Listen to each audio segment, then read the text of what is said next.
Hi friends, welcome to இதன்ஸ் kitchen. இதன்ஸ் கிச்சனில் இன்றைக்கி நம்ம இஞ்சி சட்னி, இஞ்சி துவையல் எப்படி செய்கிறதுன்னு பார்க்கலாம்.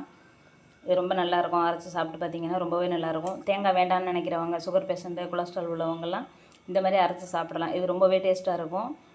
அரைக்கிறது ஈஸி. இதை மிக்சிலையும் அரைக்கலாம், அம்மிலையும் அரைக்கலாம். அம்மியில் அரைச்சா ரொம்பவே டேஸ்ட்டாக இருக்கும். நான் இப்போ அம்மியில் தான் அரைக்க போகிறேன். வாங்க எப்படி அரைக்கலான்னு பார்க்கலாம். இந்த துவையல் அரைக்கிறதுக்கு அம்மி கழுவி ரெடியாக இருக்குது. இதுக்கு 2 பச்சை மிளகாய் எடுத்திருக்கேன். நீங்கள் 1 மிளகா கூட எடுத்துக்கலாம். இதில் பூண்டு, இஞ்சி எல்லாமே காரத்தன்மை அதிகமாக உள்ளது. நம்ம 1 மிளகா கூட எடுத்துக்கலாம். இன்னும் கொஞ்சம் கூட அரைக்கிற மாதிரி இருந்தால் நமக்கு காரம் நமக்கு எப்படி தேவையோ அதுக்கு தகுந்த மாதிரி வச்சுக்கலாம். 2 விரல் சைஸு இஞ்சி தோல் சீவிட்டு பொடியை நறுக்கி வச்சுருக்கேன். அம்மியில் அரைக்கும்போது தெரிச்சு விழுந்துருங்கிறதுனால பொடியை நறுக்கி வச்சுருக்கேன். ஒரு நெல்லிக்காய் சைஸுக்கு புளி எடுத்துருக்கிறேன். 10 சின்ன வெங்காயம், 10 பல் பூண்டு, தேவையான அளவு உப்பு. இந்த 6 ஜாமான் தான் இதுக்கு தேவை. இதை வச்சு சூப்பராக ஒரு துவையல் ரெடி பண்ணிடலாம். வாங்க பார்ப்போம். பச்சை மிளகாய் அரைச்சிக்கலாம்.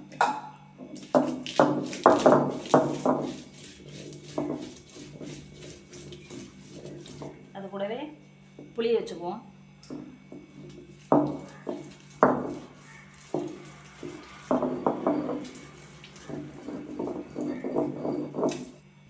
புளியை அரைச்சாச்சு. இப்போ இஞ்சியை சேர்த்துக்குவோம்.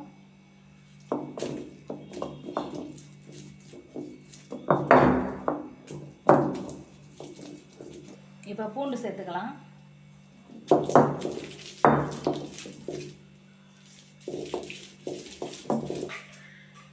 இப்போ இது கூட வெங்காயம் சேர்த்துக்கலாம். தேவையான அளவு உப்பு சேர்த்துக்கலாம். உப்பு சேர்த்துட்டு நைஸாக அரைச்சிடுவோம்.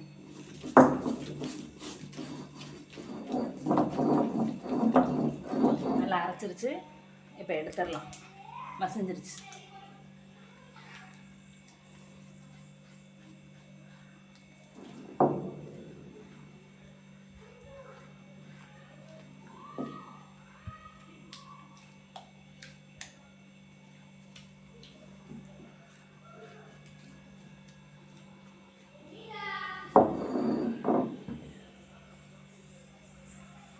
பாருங்கள், நமக்கு இஞ்சி துவையல் ரொம்ப சூப்பராக ரெடி ஆயிடுச்சு.